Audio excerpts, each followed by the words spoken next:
Oke.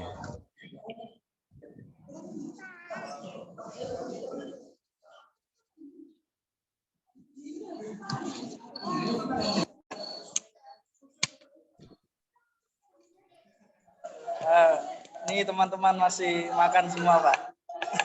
Oh iya iya iya. Santai aja, santai.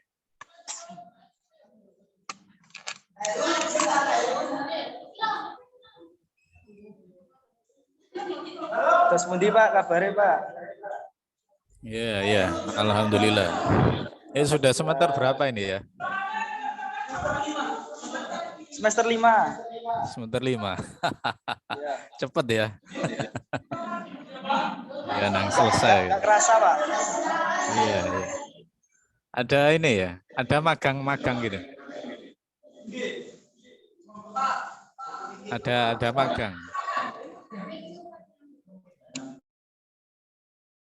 Oh, iso.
Oke, kami harap kepada teman-teman PAI 5 untuk semuanya menghadap ke kamera.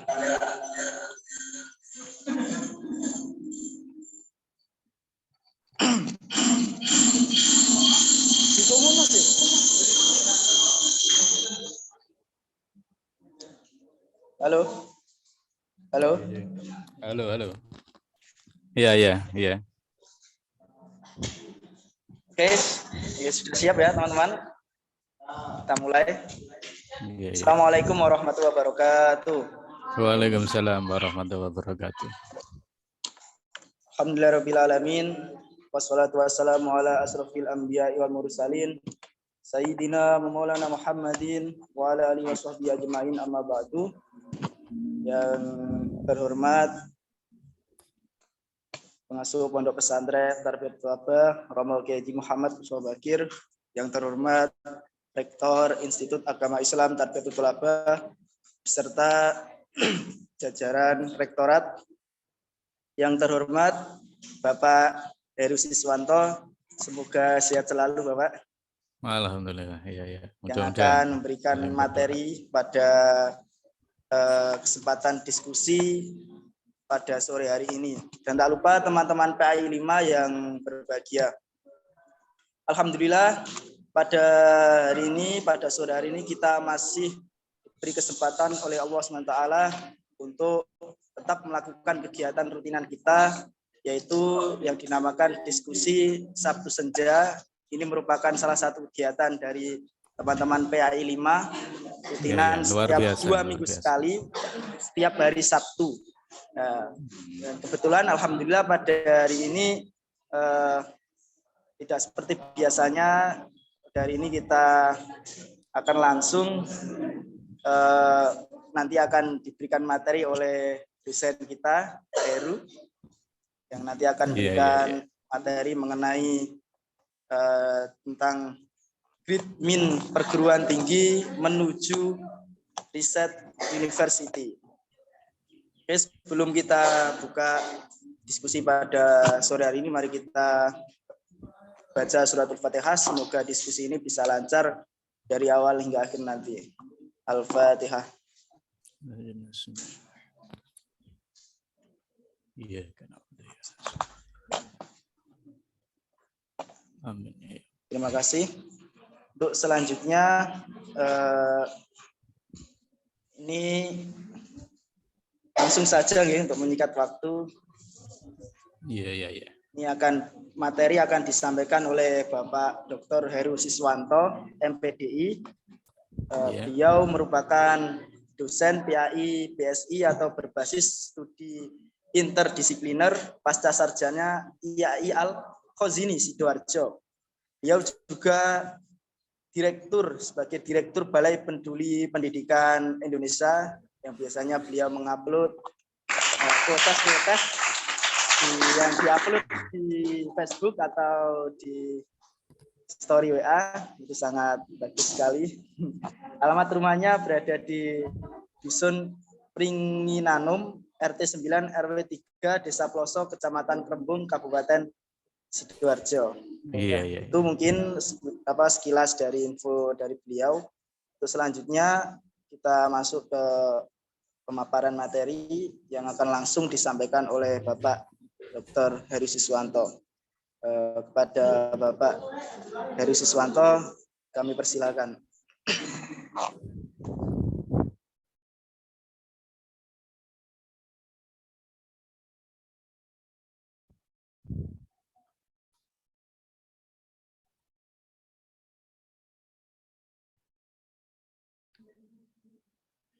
Iya, halo.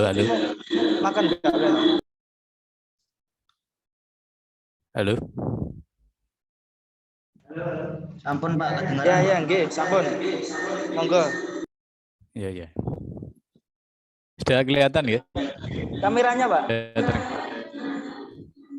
Kameranya.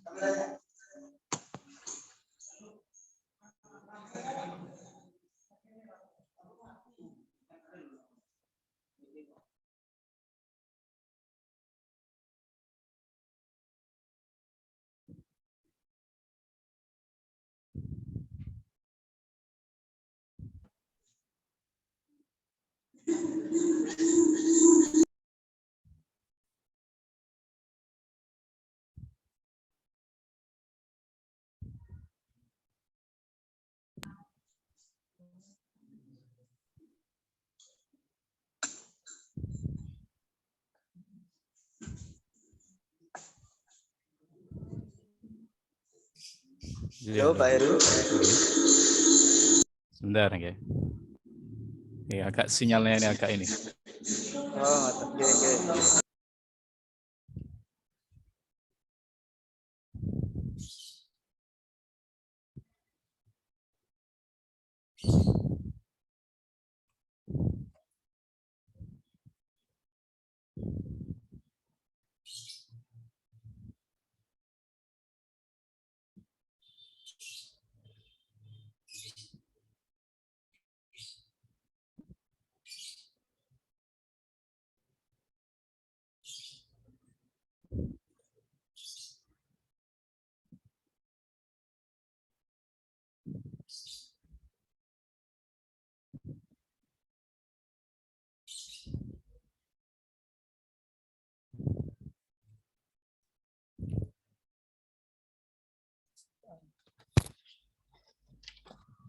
Kamera yang tamat.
Ya, halo, halo. Halo. Gini, gini. Iya, ini kok ini ya agak error ya. Nanti sambil jalan saja ya. Didengarkan saja sambil jalan ya. Oke, Pak. Jadi sebagaimana apa yang saya sampaikan kemarin ya terkait Great Mind ya. Great Mind perguruan tinggi menuju riset university. Saya pernah menyampaikan terkait dengan ini ya. Dengan Great Mind perguruan tinggi menuju riset university. Itu di situ saya kemarin itu menyampaikan ada beberapa hal pokok ya yang menjadi pokok pijakan kita di dalam pembahasan tersebut ya.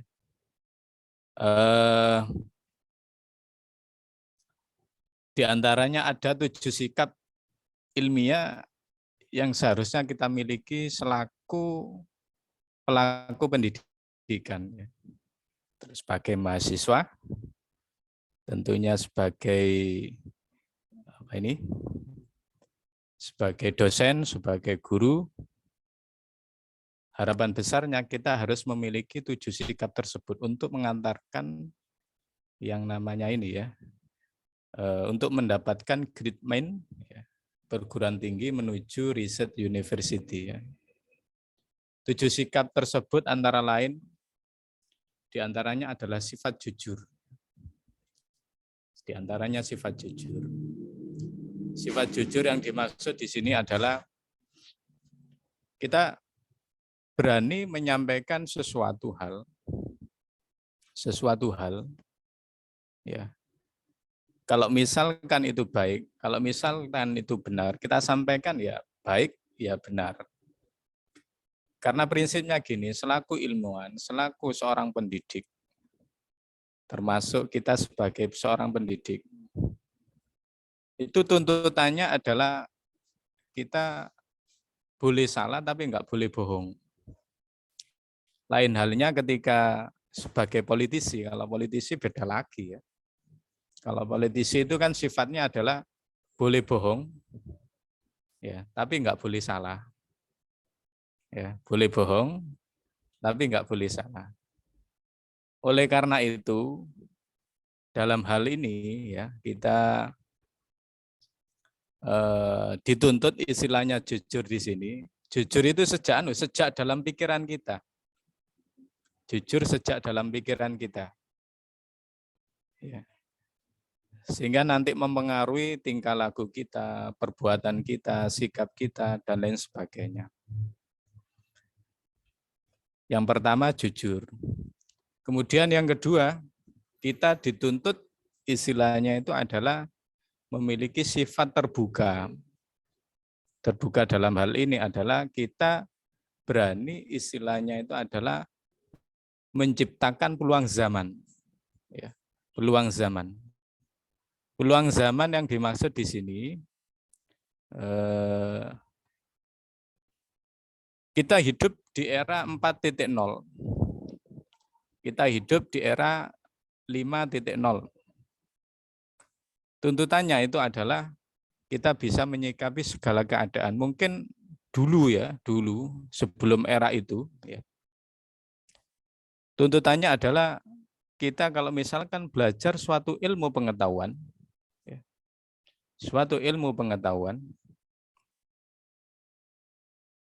ya, kita harus ketemu dalam satu ruangan. Kalau sekarang kan beda lagi. Tidak hanya bisa dalam satu ruangan, bahkan kita bisa istilahnya itu adalah menembus lorong waktu ya. Nah, kita bisa ketemu saya di Sidoarjo, sampean di Lamongan, kita bisa saling berbagi satu sama lain ya. Satu sama lain. Nah, ini suatu hal yang luar biasa bagi kita ya. Bukan ini ya. Istilahnya itu bukan seperti dulu lagi. Era-era sebelum itu. Sama artinya ada webinar dan lain sebagainya. Itu suatu hal yang luar biasa yang patut kita apresiasi. Kemudian yang ketiga itu adalah toleransi. Ya. Toleransi yang dimaksud di sini ini adalah kita berani, istilahnya itu adalah menghargai. Ya. Istilahnya itu adalah menghargai. Menghargai suatu hasil karya seseorang. Kalau dalam kasus penelitian, kita berani, istilahnya itu adalah menerima suatu hasil penelitian dari seseorang, ya, ketika itu adalah beda dengan hasil penelitian kita tetap bisa menghargai satu sama lain tanpa harus meninggalkan itu, ya, tanpa harus meninggalkan itu, menghargai pendapat suatu orang atau hasil penelitian, ya, penelitian seseorang, meskipun judulnya itu sama, tapi ada suatu kita berharap itu saling menghargai,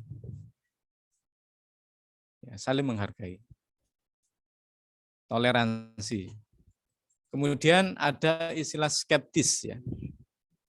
Skeptis di sini itu adalah kita ragu, bukan berarti kita nggak percaya, ya. Kita ragu. Ragu dalam hal ini yang dimaksud itu adalah sebelum kita mengetahui, ya, sumber, ya, sebelum kita mengetahui sumber yang ada, ya, kita nggak langsung percaya. Makanya ketika kita membuat suatu karya ilmiah, ya, berupa makalah dan lain sebagainya, yang pernah saya sampaikan dulu itu, misalkan satu paragraf itu tidak cukup, ya. Tidak cukup, istilahnya itu adalah ini, ya. Tidak cukup, istilahnya itu kita mengandalkan dari satu buku. Bisa jadi itu satu paragraf itu terdiri dari beberapa buku. Kemudian kita kemas, ya. Kita kemas dalam parafrase, ya, kita ceritakan kembali pakai bahasa kita. Lah itu justru istilahnya itu adalah lebih bisa dipertanggungjawabkan dalam dunia akademis, ya. Kemudian ada istilah tadi jujur, ada istilah terbuka, ada istilah toleran, ya, skeptis. Kemudian ada istilah optimis, ya. Optimis. Optimis yang dimaksud di sini, ya, adalah kita percaya bahwasanya segala sesuatu yang ada, segala sesuatu yang kita hadapi pasti ada nilai positifnya, ya. Bukan berarti nggak ada nilai positifnya, tapi ada nilai positif, ada nilai plus di balik apa yang kita hadapi saat ini. Kalau misalkan kita itu berpendidikan tinggi, ya, tuntutannya itu adalah kita diminta, istilahnya itu kita semakin pendidikan kita semakin tinggi, harapannya adalah semakin bijak dalam hal menyikapi segala keadaan yang ada, ya. Segala keadaan yang ada. Bukan berarti malah sebaliknya, ya. Bukan berarti malah sebaliknya. Tapi kita semakin bijak menyikapi segala kenyataan yang ada. Kemudian ada istilah apa? Terakhir tadi optimis. Kemudian ada istilah berani. Berani melakukan suatu gebrakan, ya. Yang keenam itu berani melakukan suatu gebrakan. Makanya ada istilah berkemajuan dan lain sebagainya. Ada istilah itu selangkah lebih maju. Ada istilah itu saya kemarin itu nulis apa itu satu jiwa dalam hal berkemajuan bersama, atau satu jiwa, ya, buktikan kita bisa istilahnya melakukan suatu perubahan. Nah, ini suatu hal yang luar biasa yang patut kita apresiasi, ya. Berani. Kemudian yang nomor 7 itu ada istilah itu kreatif. ya, kreatif. Kreatif yang dimaksud di sini, kreatif dalam hal istilahnya itu adalah menciptakan suatu peluang yang ada, memanfaatkan waktu. Kemudian kalau misalkan kita sebagai guru itu tidak hanya istilahnya monoton mengajar, tapi kita punya suatu karya, entah itu opini, ya, entah itu suatu tulisan karya ilmiah dalam bentuk buku, entah itu makalah, dan lain sebagainya. Karena apa? Karena seorang guru tuntutannya itu adalah sebagaimana yang sering ini ya, yang menjadi esensi seorang guru itu kan ada ini punya kompetensi pedagogi, punya kompetensi apa ini profesional, ada keterampilan, sosial dan lain sebagainya. Ini menjadi menjadi suatu tuntutan bagi kita, menjadi suatu tuntutan bagi sampean nanti menjadi calon seorang guru ya atau seorang dosen suatu saat ya. Dosen nanti di era tahun 2025 itu minimal harus doktor ya. Minimal harus doktor. Kalau ini ya, mohon maaf. Kalau sekarang kan S2 masih diperbolehkan ya. Masih diperbolehkan. Kalau nanti di era tahun 2025 itu nanti minimal dosen itu doktor ya, S3 ya. Kalau misalkan di luar negeri ya, kita bicara riset university ya. Kalau di luar negeri itu dosen itu macamnya dua. Ada dosen karir, ada dosen sebatas ngajar ya. Ya.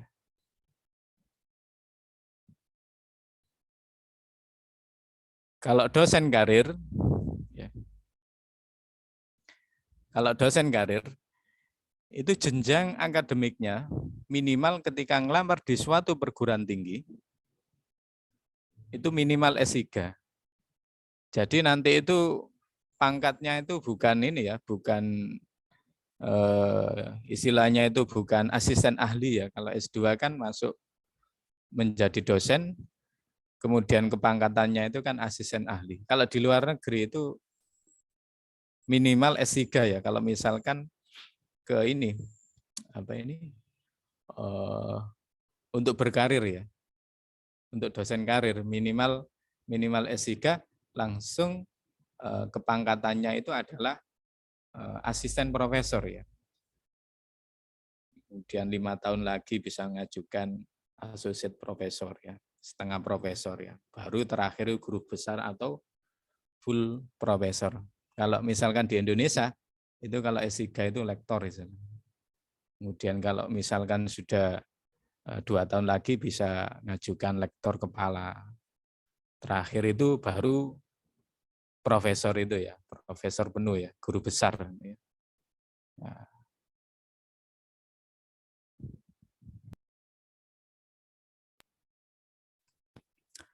itu ya. Itu terkait dengan yang namanya 7 sikap ilmiah yang harus kita miliki ya. Mungkin ada suatu pertanyaan dari poin 1 ini. Nah, nanti kalau misalkan nggak habis 1, 2, 3, 4, 5, 6 ini nanti bisa bersambung, nanti disambung di pertemuan berikutnya nggak apa-apa. Tapi nanti saya sampaikan berusaha untuk menyampaikan semuanya ya, biar lebih maksimal. Mungkin ada yang ditanyakan sebelumnya.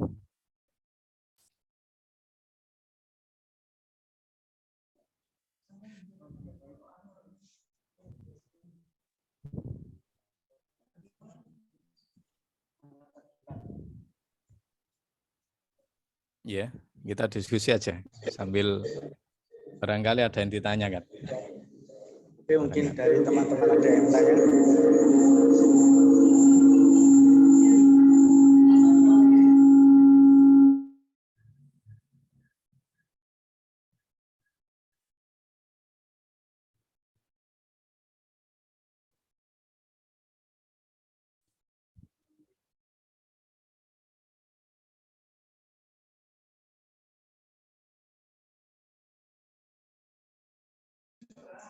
Ini Pak, mau tanya Pak. Iya, iya. Halo. Iya, halo, halo. Halo, halo. Seorang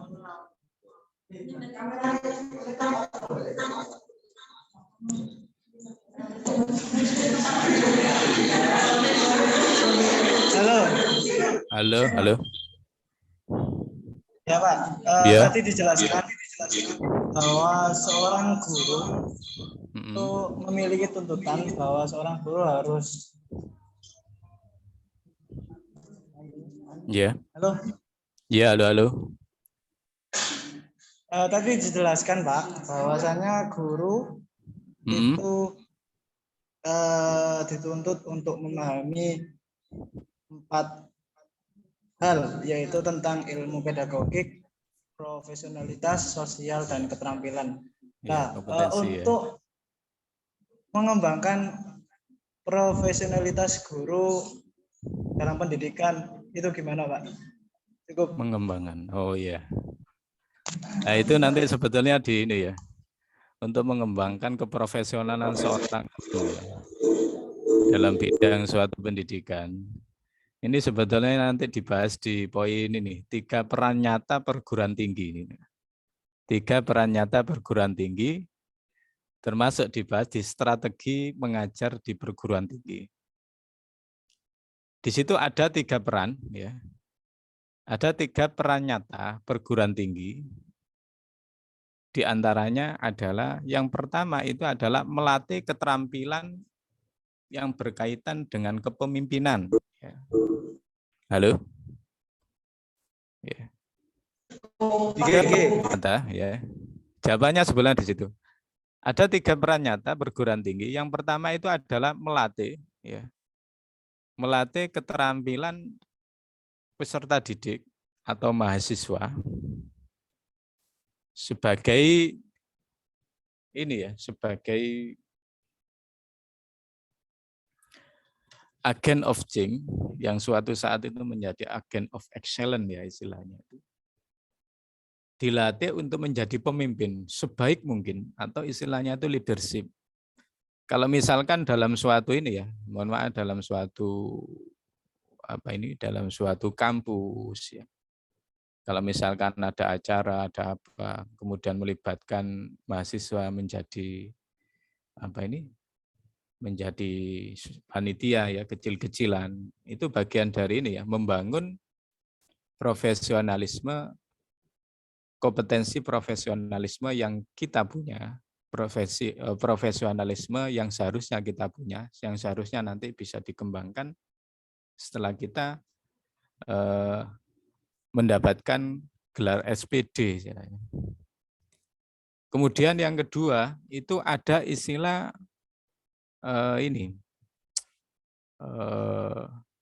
mengajarkan kematangan berbudaya. Kalau dulu ya, dulu kita belum mengenal istilahnya kampus merdeka. Ya. Belum pernah mengenal kampus merdeka. Sekarang ada kampus merdeka. Ada pertukaran pelajar. Bisa jadi nanti suatu saat sampean itu apa? Nah, pertukaran pelajar, pertukaran mahasiswa dengan mahasiswa Malaysia misalkan. Nah di situ ada istilah kita harus bisa membangun kematangan budaya. Karena tuntutannya ketika kita istilahnya itu ikut ya dalam ajang, dalam program pertukaran pelajar. Di situ kita dituntut untuk memahami budaya masyarakat yang ada di situ. Menghargai, menghormati, tentunya dalam hal pakaian ya. Kalau misalkan ada pertukaran pelajar ke Jepang, dalam hal budaya, pakaiannya mereka beda dengan pakaian kita, tapi kita bisa menghargai. Dalam hal menghormati, kalau misalkan orang Jepang itu menghargai, menghormati seseorang itu dengan membungkukkan dengan membungkukkan ini ya tubuhnya ya. Kalau kita dengan istilah, kalau misalkan hormat itulah luar biasa sambil membungkukkan. Kalau kita kan nggak segitunya ya. Ini kepantangan budaya. Ya. Kemudian yang ketiga ada istilahnya itu adalah entrepreneurship ya. Entrepreneurship ini adalah bagian dari bagaimana seorang mahasiswa itu bisa mengembangkan profesionalismenya, ya. Kompetensi profesionalismenya sejak dini sebelum terwisuda sebagai sarjana pendidikan. Itu tidak hanya sebatas kita bisa berjualan produk berupa makanan ya. Tapi kita mengembangkan keilmuan kita, bukan ngajari untuk ini ya, mohon maaf ya, bukan ngajari istilahnya itu jualan ilmu, enggak ya. Kita berani istilahnya berbagi terhadap yang lain, tanpa harus memikirkan suatu materi. Nah ini agak berat. Sejak kapan itu ya? Sejak menjadi mahasiswa. Nah, ini bagian mengembangkan kompetensi profesionalisme sejak dini. Magang ya, makanya ada di situ itu ada istilah ini. Mohon maaf yang di poin ini strategi mengajar di perguruan tinggi itu juga ada 3. Ya. Yang pertama itu ada istilahnya studi tematik, itu seharusnya disampaikan. Studi tematik itu harusnya menjadi pisau analisis dari setiap disiplin keilmuan yang diajarkan di perguruan tinggi. Ya. Ya. Tanya kenapa? Yaitu untuk membekali, untuk mengembangkan daya profesionalisme calon seorang guru. Ya. Dihubungkan dengan kenyataan yang ada. Yang sering saya sampaikan itu ini ya.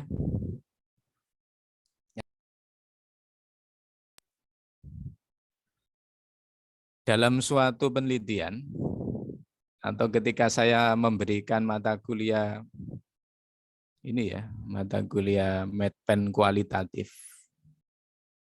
Kalau bisa penelitian itu basisnya kearifan lokal. Ya. Basisnya itu kearifan lokal, dihubungkan dengan masalah yang ada di masyarakat sampean ya, masyarakat saudara. Studi tematik misalkan kita hubungkan dengan ini ya, dengan kajian ilmu fikih misalkan. Kalau dulu itu ada ini ya, ada fikih sosial ya. Fikih sosial ya, karangannya ini ya, mohon maaf, ada karangannya Yai Sahal Mahfud itu. Seharusnya kita juga bisa memberikan corak tersendiri ketika ada suatu ini, ada suatu mata kuliah fikih ya, mungkin kita bisa membuat suatu karya atau suatu penelitian karya terkait dengan fikih sosial yang ada di sekitar masyarakat Pantura. Apa masalahnya di sana ya terkait dengan fikih? Kita hubungkan di sana. Nanti suatu saat menjadi suatu karya tersendiri bagi kita. Kita nggak harus menunggu istilahnya itu kita punya ini ya, mohon maaf ya. Punya karya itu kita tidak harus menunggu nanti ketika ada penelitian. Ya. Sedini mungkin kita melakukan penelitian kecil-kecilan ya. Itu penting ya. Untuk pengembangan keprofesionalan kita.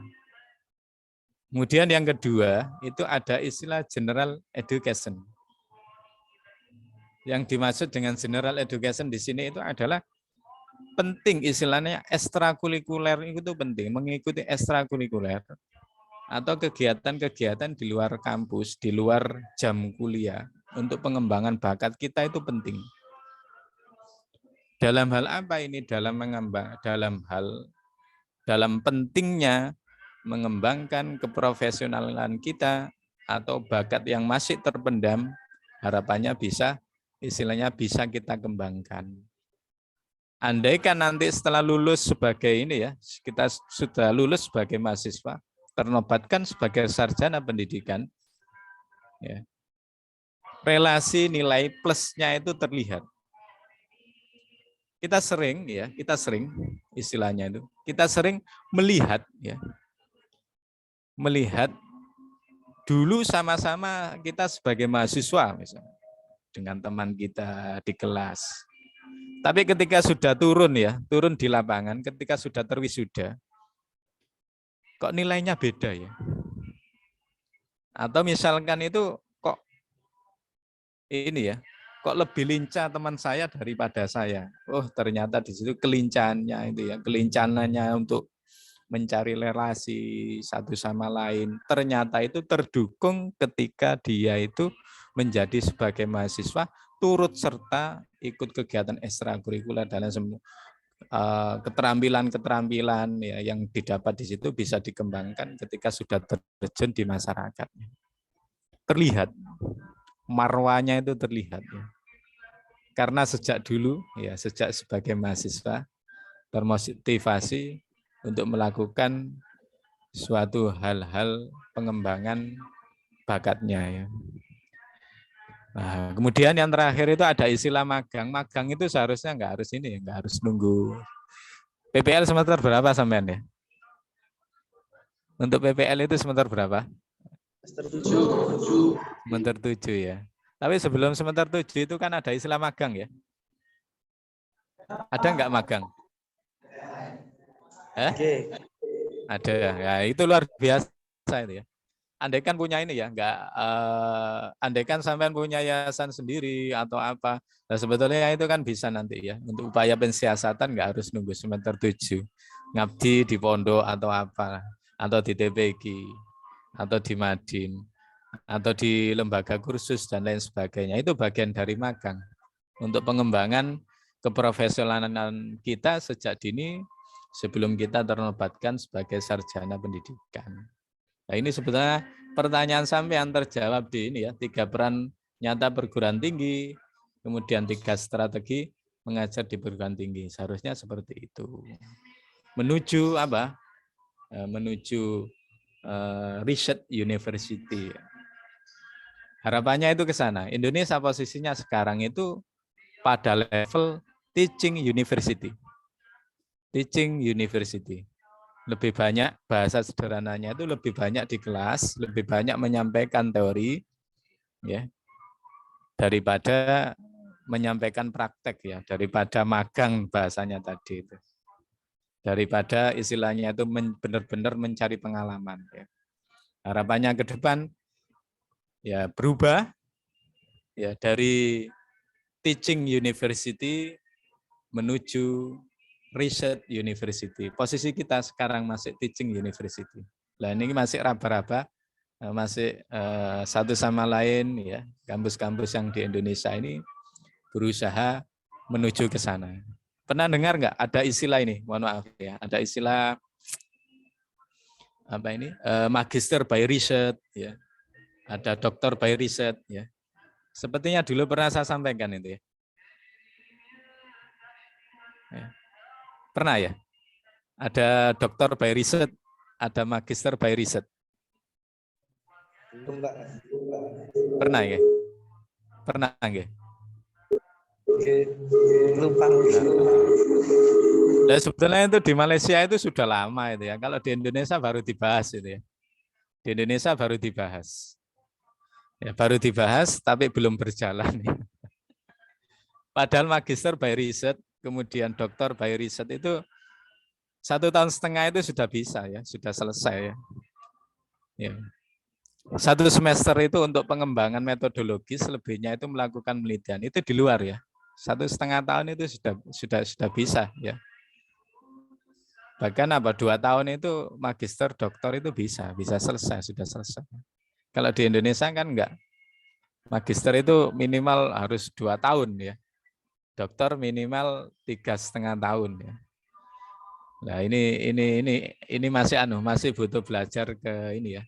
Kalau dalam studi perbandingan pendidikan, ini Indonesia masih butuh banyak belajar di luar ya. Belajar untuk memperbaiki diri ya. Tapi kita bukan berarti ini ya, tidak bangga sama Indonesia ya. Tetap kita bangga sama Indonesia. Mungkin ada kelebihan-kelebihan lain, istilahnya di bidang pendidikan, tapi pada sesi pada sesi yang lain istilahnya, bukan pada satu sisi yang tadi itu ada istilah by research ya, magister by research, doktor by research ya, mungkin masih ini ya, masih belum pas ya kalau misalkan diterapkan di Indonesia. Ya. Tapi ini masih sebatas istilahnya itu masih sebatas perbincangan, masih sebatas studi ya, studi kasus di lapangan ya, belum diterapkan. Tapi mudah-mudahan suatu saat nanti kalau sampai sudah lulus S1 kemudian bisa lanjut S2, pas waktu mau melanjutkan S3 ternyata ada dokter Ferry 1,5 tahun bisa selesai misalkan. Nah, itu luar biasa itu ya. Mudah-mudahan itu ya. Nah itu ya jawaban dari saya. Nanti sampean bisa menyimpulkan sendiri terkait hal itu ya. Mudah-mudahan bermanfaat itu ya. Ada lagi kira-kira pertanyaan selanjutnya? Ini mohon maaf ini kok masih belum ya, masih belum terlihat kameranya ini. Agak ada yang error ini kayaknya. Ada pertanyaan lagi?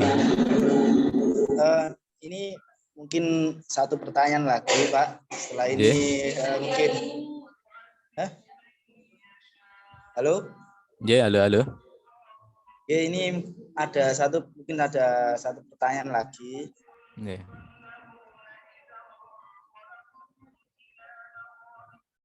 Halo, ya.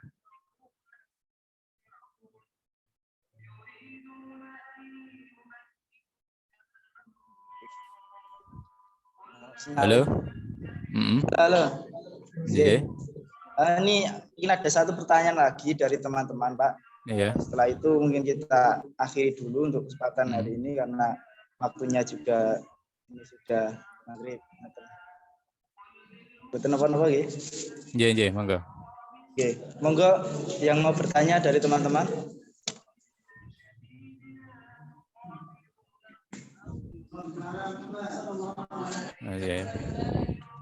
Assalamualaikum Pak Heru.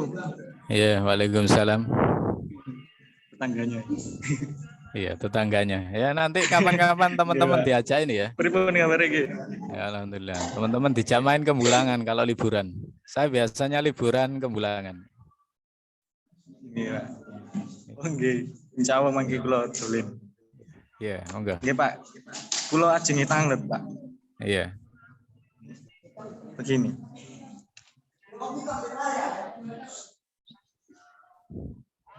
Gini, Pak. Iya.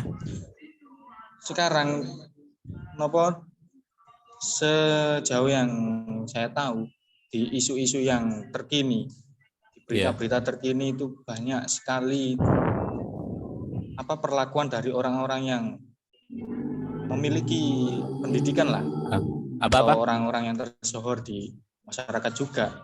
Namun kok melakukan hal-hal yang tidak senonoh lah, seperti coba diulang lagi. Apa tadi? Halo, cek.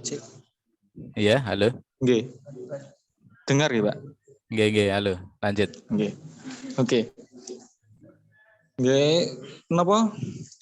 Sejauh yang saya amati di isu-isu terkini atau berita-berita terkini tentang hal-hal yang senonoh yang dilakukan ya orang yang berpendidikan juga, Pak. Orang-orang terpandang juga di masyarakat, tapi kok melakukan hal seperti itu, seperti pencabulan dan hal lain sebagainya. Itu kan saya ingat yang jenengan katakan dulu ketika mengajar kita, itu berarti orang yang berpendidikan, tapi tidak berkarakter. Seperti itu kan.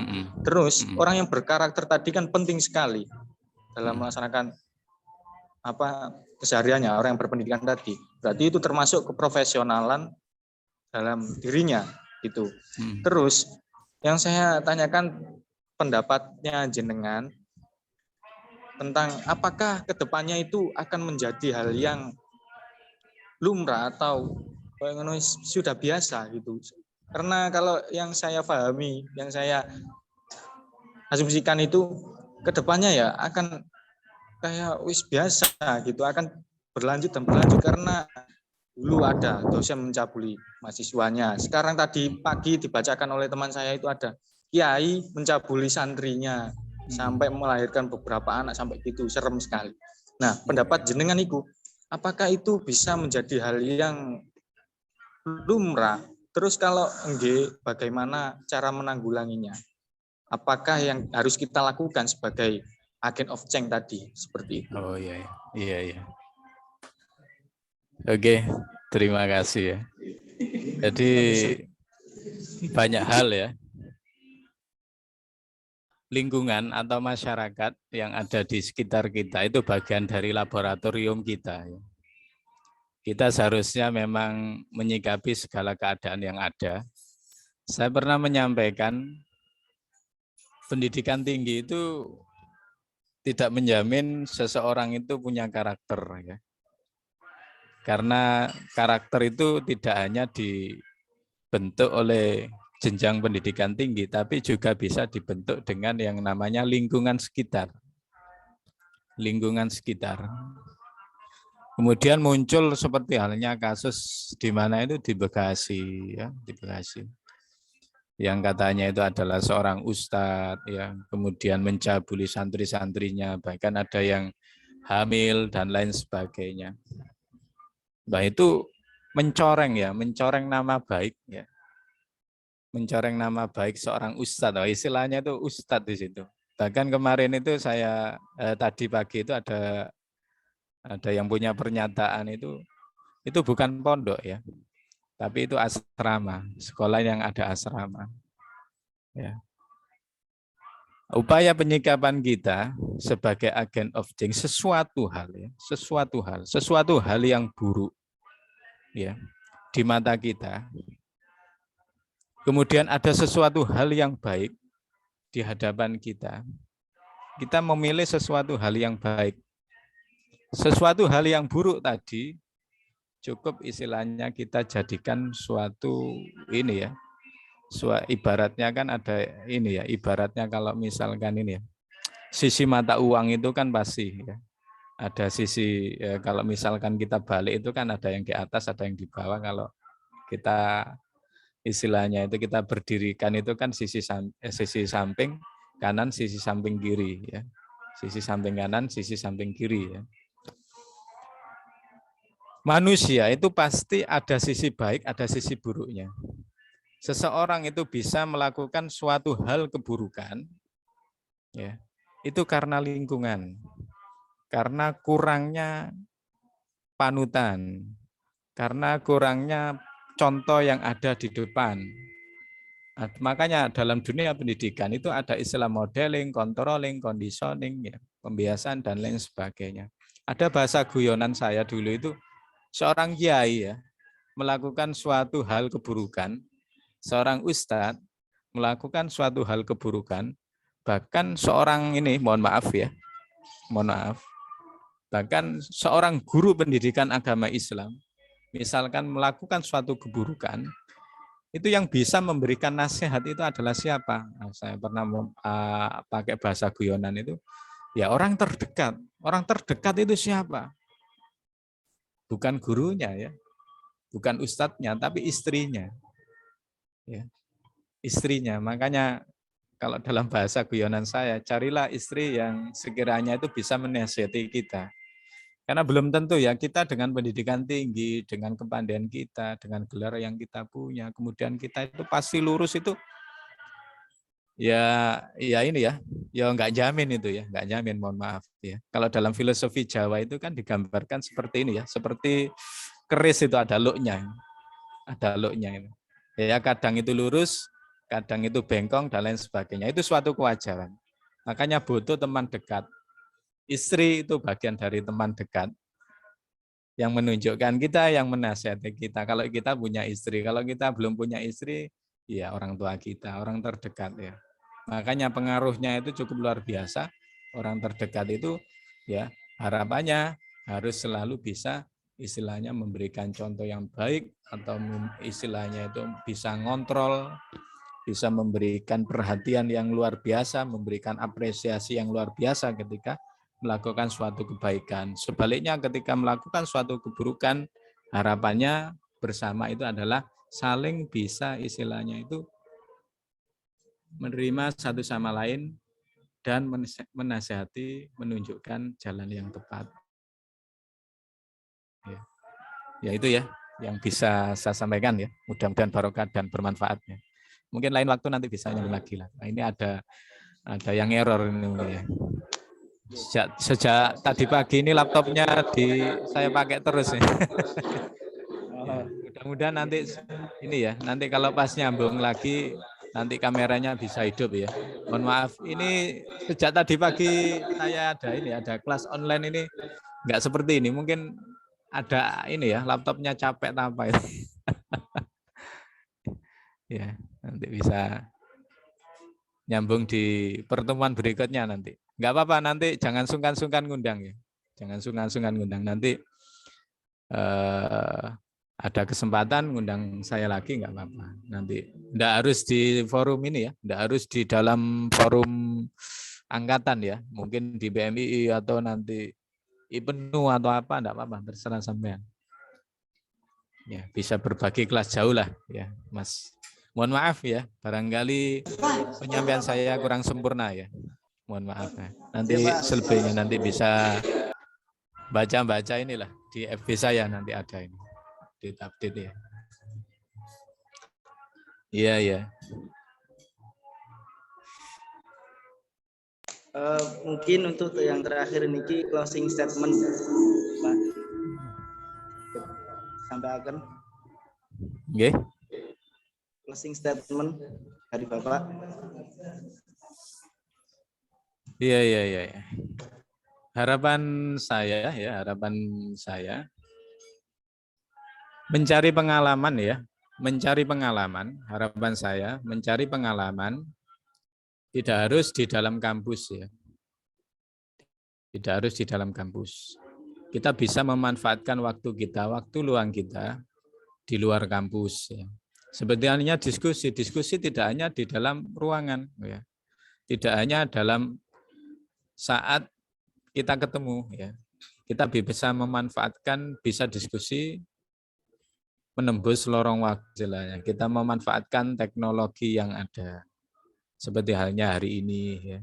Itu bagian dari ini ya, membangun yang namanya teaching university menuju riset university ya. Harapannya ke sana nanti seperti itu. Mudah-mudahan nanti sampean bisa inilah memahami itu, kemudian bisa mengimplementasikan dalam kehidupan sehari-hari selaku mahasiswa, dan suatu saat kalau misalkan sudah lulus sebagai mahasiswa, sudah punya gelar sarjana pendidikan, sampean benar-benar istilahnya itu bisa mengimplementasikan keilmuan yang pernah sampean dapat di perguruan tinggi. Ingat, kita harus tetap semangat, tetap belajar, meskipun kita sudah punya gelar tinggi. Ya. Mohon maaf, gelar tertinggi itu bukan doktor, bukan profesor ya. Saya pernah bahasa guyonan itu ALM, almarhum ini. Ya itu saja ya yang bisa saya sampaikan. Oke.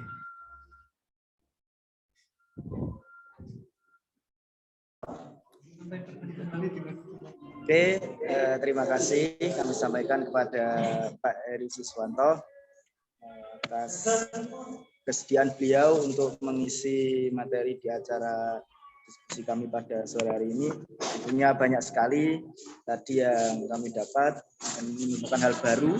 Di antaranya tadi ada 7 sikap ilmiah yang harus dimiliki baik sebagai mahasiswa, dosen atau guru untuk mewujudkan great mind perguruan tinggi menuju riset university, diantaranya yaitu jujur, terbuka, toleransi, skeptis. Maksudnya adalah ragu itu sebelum mengetahui sumber yang ada, tidak langsung percaya. Kemudian optimis, berani, dan kreatif. Sekali lagi saya mengucapkan terima kasih kepada Bapak Heru dan teman-teman semuanya. Mohon maaf jika dari awal hingga akhir saya ada khilafan, saya mohon maaf yang sebesar-besarnya. Sekian, Assalamualaikum warahmatullahi wabarakatuh. Waalaikumsalam warahmatullahi wabarakatuh. Iya. Terima kasih ya. Iya, sami-sami Pak. Ya, mohon maaf ya, mohon maaf. Ya. Kok iso?